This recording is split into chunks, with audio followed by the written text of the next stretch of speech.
नमस्कार, मैं चंदन उपाध्याय आप सभी लोगों का बहुत बहुत स्वागत एवं अभिनंदन करता हूं आपके अपने YouTube चैनल साइकोलॉजी वाले गुरुजी में। तो आज की क्लास में जिस महत्वपूर्ण टॉपिक के बारे में हम चर्चा करने वाले हैं वह है सामुदायिक मॉडल, जिसको इंग्लिश में बोलते हैं कम्युनिटी मॉडल। और यह टॉपिक आपका MA सेकेंड ईयर तृतीय सेमेस्टर मनोविज्ञान पेपर 4 ए पेपर का नाम है साइको डायग्नोस्टिक टेक्निक्स। इसके अंतर्गत यूनिट फर्स्ट का टॉपिक है।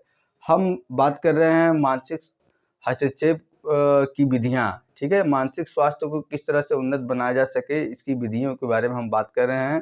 इसके पहले क्लास में हमने इसकी पहली विधि, जिसको हम नैदानिक मॉडल कहते हैं, इसके बारे में बात किया था। तो आज हम बात करेंगे कि सामुदायिक मॉडल क्या होता है और ये किस तरह से मानसिक स्वास्थ्य को उन्नत बनाने के लिए प्रयास करता है। तो चलिए शुरू करते हैं क्लास को। वीडियो में आप लास्ट तक बने रहिएगा। देखिए, सामुदायिक मॉडल में रोग के उपचार एवं निदान का केंद्र बिंदु क्या होता है? व्यक्ति विशेष से हटकर उसकी सामाजिक परिस्थिति हो जाती है। जैसा कि आपने पिछले मॉडल में देखा था, नैदानिक मॉडल में, कि उसमें क्या है, रोग के उपचार एवं निदान का केंद्र बिंदु क्या होता है? वह व्यक्ति होता है जो रोग से पीड़ित होता है। लेकिन यहाँ पे क्या है, सामुदायिक मॉडल में रोग के उपचार एवं निदान का केंद्र बिंदु क्या होता है? व्यक्ति विशेष से हटकर उसकी सामाजिक परिस्थिति, जिस समाज में रहता है वो वहाँ की जो वातावरण है, जो परिस्थिति है, वो सामाजिक परिस्थिति हो जाती है। इस मॉडल में सभी तरह के लोगों के सामाजिक हालातों को ध्यान में रखकर मनोवैज्ञानिक क्षमताओं का उपचार एवं रोकथाम किया जाता है। समझेंगे इस लाइन को? कहा कि इस मॉडल में सभी तरह के लोगों की सामाजिक हालातों को ध्यान में रखकर मनोवैज्ञानिक क्षमताओं का उपचार एवं रोकथाम किया जाता है। कहने की तात्पर्य यह है, कहा कि इस मॉडल में ऐसे सभी लोग जो मानसिक रूप से क्षुब्ध है या मेंटल रूप से डिस्टर्ब है, उनके क्या है, सामाजिक स्थिति क्या है, सामाजिक परिस्थिति क्या है, सामाजिक हालात क्या है, उसको ध्यान में रखकर उनका उपचार एवं उसके रोग को रोकथाम किया जाता है। यह मॉडल सामुदायिक मानसिक स्वास्थ्य आंदोलन पर आधारित है। यह जो सामुदायिक मॉडल है या सामुदायिक मनोविज्ञान है, वो जब मानसिक स्वास्थ्य आंदोलन स्टार्ट हुआ था तो उसी से क्या है, यह शब्द निकला था, यह मनोविज्ञान उसी से निकला था। इसलिए कहा कि यह मॉडल सामुदायिक मानसिक स्वास्थ्य आंदोलन पर आधारित है।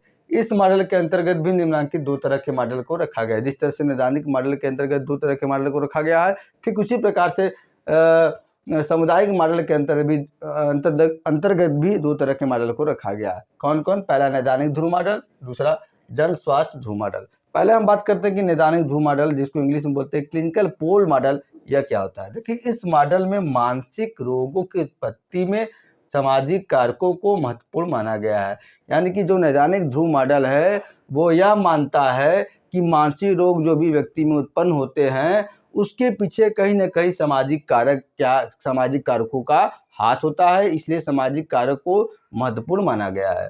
इस मॉडल में इस बात पर भी बल डाला जाता है कि जो व्यक्ति मानसिक रूप से क्षुब्ध है वह अन्य लोगों की सहानुभूति, स्नेह एवं मदद पाने के योग्य भी है। यानी कि ये जो नैदानिक ध्रुव मॉडल है, इस मॉडल पे क्या है, इस बात पर भी जोर डाला जाता है या इस बात पर भी बल डाला जाता है कि जो व्यक्ति मानसिक रूप से डिस्टर्ब है या क्षुब्ध है, वह समाज के अन्य लोगों द्वारा सहानुभूति, स्नेह एवं मदद पाने के भी जिम्मेदार होते हैं। यहाँ रोगी को देखरेख समाज के मूल्यों के अनुरूप होता है, ठीक है। और सामुदायिक मॉडल के अंतर्गत जो पहला मॉडल है नैदानिक ध्रुव मॉडल, इस मॉडल में रोगी का जो देखरेख होता है समाज के जो मूल्य मानक होते हैं, रीति रिवाज होते हैं, उसी के अनुरूप या अनुसार होता है। तथा नैदानिक सेवाओं को समाज के सभी लोगों तक, विशेषकर गरीब एवं अलाभान्वित लोगों तक जल्द से जल्द पहुँचाने में बल डाला जाता है। और इस मॉडल में इस बात पर भी बल डाला जाता है कि किस तरह से जो नैदानिक सेवाएं हैं, जो क्लिनिकल सर्विसेज है, वो गरीब एवं ऐसे लोग जिनके पास ये लाभ नहीं पहुंच पाते हैं, उसके पास जल्द से जल्द पहुंच जाए, ठीक है। इस बात पर भी यह हमारे जो नैदानिक ध्रुव मॉडल है वो बल डालता है। चिकित्सक रोगी के दिन प्रतिदिन की जिंदगी एवं सामाजिक समस्याओं को अधिक महत्वपूर्ण मान के चिकित्सा करता है। यानी कहने का ये तात्पर्य है कि जो चिकित्सक होता है वो क्या होता है, रोगी के डेली लाइफ की जिंदगी एवं सामाजिक समस्याओं, उसके जीवन में समाज से संबंधित जो समस्या है उसको महत्वपूर्ण मानकर उसके क्या है, चिकित्सा करता है। ना कि उसके व्यक्तिगत गुणों, उसके व्यक्तित्व, उसके अभिवृत्ति, उसके मूल्यों इत्यादि, न कि उसके ऐतिहासिक पृष्ठभूमि का अध्ययन करके क्या है उसकी चिकित्सा करता है। बल्कि क्या करता है, वो उसके डेली लाइफ की जो प्रॉब्लम है या समाज की जो प्रॉब्लम है उसे समझकर क्या है उसकी चिकित्सा करता है, ठीक। और इस मॉडल में जो है नैदानिक मॉडल की तरह ही विभिन्न प्रकार के परीक्षणों का प्रयोग किया जाता है, लेकिन परीक्षण क्या होते हैं, क्या वो ज़्यादा महत्वपूर्ण नहीं माने जाते हैं, उनको क्या है अतिरिक्त माना जाता है। ठीक है, सामुदायिक मॉडल के नाम से ही स्पष्ट होता है कि इसमें समुदाय का सहयोग होगा और समुदाय द्वारा ही ऐसे व्यक्तियों का क्या है ऐसी व्यक्ति जो मानसिक रूप से क्षुब्ध है उनका इलाज एवं उपचार कराया जाएगा। दूसरा मॉडल हमारा है जन स्वास्थ्य ध्रुव मॉडल, जिसको पब्लिक हेल्थ पोल मॉडल कहते हैं। इस मॉडल में किसी व्यक्ति की समस्या से ध्यान हटाकर कुछ विशेष सामाजिक अवस्थाओं की ओर ध्यान दिया जाता है।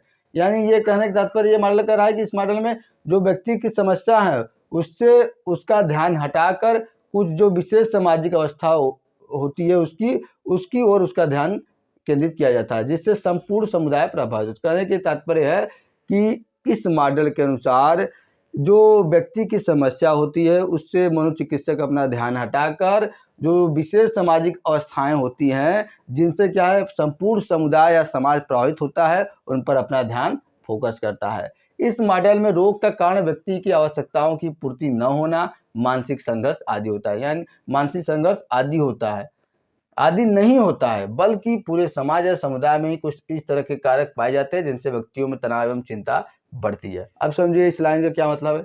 ये कह रहा है कि इस मॉडल में जो रोग का कारण है उसको व्यक्ति की आवश्यकताओं की पूर्ति न होना, ठीक है, और मानसिक संघर्ष, दो विचार एक साथ व्यक्ति के मन में अपने पूर्ति चाहते हैं तो उसको मानसिक संघर्ष कहते हैं, आदि नहीं होता है। ये सब कारण नहीं होता है रोग के उत्पत्ति कारण, बल्कि क्या होता है पूरे समाज या समुदाय में कुछ ऐसे फैक्टर होते हैं जिसके कारण व्यक्ति में तनाव एवं चिंता बढ़ जाती है। कभी कभी ऐसा होता है कि व्यक्ति जिस समाज में रहता है या जिस समुदाय में रहता है उससे क्या है उसमें कुछ ऐसे कारक होते हैं या ऐसी कुछ घटना हो जाती है जिससे कि व्यक्ति के अंदर तनाव या चिंता उत्पन्न हो जाते हैं। कभी कभी आपने देखा होगा विशेष समुदाय या समाज द्वारा भी व्यक्ति को क्या है शोषित एवं वंचित किया जाता है, जिससे व्यक्ति मानसिक रूप से डिस्टर्ब हो जाते हैं, ठीक है, और उनके मानसिक स्वास्थ्य को कमजोर कर देता है। लाजमी सी बात है कि जब व्यक्ति के अंदर तनाव एवं चिंता बढ़ेगा तो उसका मानसिक स्वास्थ्य यानी कि मेंटल हेल्थ जो है ऑटोमेटिकली कमजोर हो जाएगा। अतः इनमें जो मानसिक स्वास्थ्य हस्तक्षेप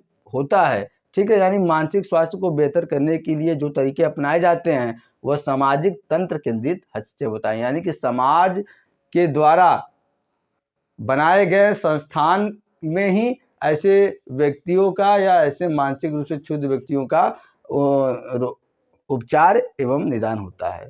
इसका उद्देश्य क्या होता है, सामाजिक तनाव को कम करना होता है। ठीक है, इस मॉडल का उद्देश्य क्या होता है, समाज में जो व्याप्त तनाव, संघर्ष एवं चिंता है उसको किस तरह से कम किया जाए और उसको कम करने के लिए किस तरह से प्रयास किया जाए, और प्रयास भी इस मॉडल के अंतर्गत किया जाता है। और इस मॉडल में बेसिकली क्या है, समुदाय द्वारा बनाए गए ऐसे संस्थान या स्कूल होते हैं जिनका संपर्क सीधे समुदाय से होता है। वहाँ पर क्या है ऐसे मानसिक रूप से डिस्टर्ब व्यक्तियों का इलाज एवं उपचार किया जाता है। तो इस तरह से आज की क्लास में हमने आपको बताया कि सामुदायिक मॉडल क्या होता है। आगे क्लास में किसी अन्य टॉपिक के बारे में चर्चा करेंगे। तो आज की क्लास यहीं तक, मिलते हैं अपने नेक्स्ट क्लास में। तब तक के लिए आप सभी का बहुत बहुत धन्यवाद। जय हिंद, जय भारत।